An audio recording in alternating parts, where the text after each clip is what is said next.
Well, let's speak to David Shiels now from Open Europe. Thanks for joining us. How do you see today playing out politically?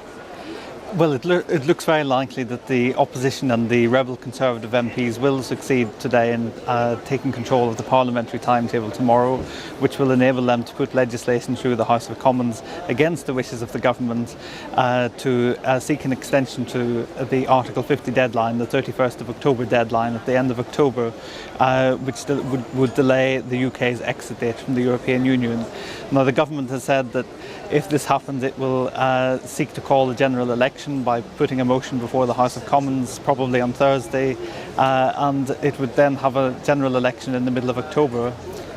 So it could be that there is a general election in this country before the end of October, allowing time for a new government or Boris Johnson's returned government to speak to the European Union at the European Council summits in the middle of October. But some are fearful that even if Boris Johnson promised an election in the middle of October, he could then move that until early November and therefore have no parliamentary blockage to a no deal. He has the power to do that, doesn't he? So that is why whether an election is allowed to go through, he needs that to be passed here.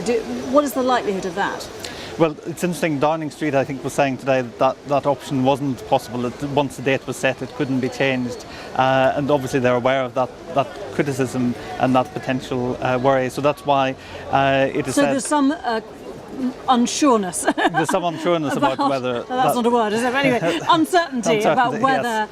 the powers of Number 10 in terms of changing the date. We don't know. Yes, they're saying that he wouldn't do that. Of course, the opposition may say, well, if that's the case, we still want to have this legislation put in place before we agree to an election. All this does, though, is that it pushes Brexit further back. It remains unresolved. Isn't that really bad for the state of British politics, given the divisions? That is the key problem.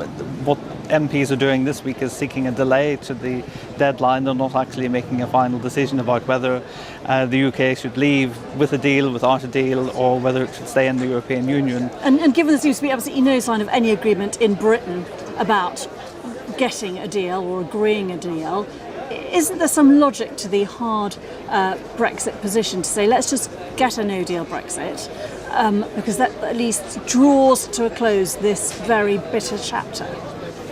Well, there's logic to the position in the sense that would make the decision one way. That's one of the three options that's available, and that would be one of the decisions. So it would certainly move events on from the current impasse, but it would then lead to a whole new period of negotiations with the European Union about how to manage a no-deal Brexit, what happens to the Irish border in that case.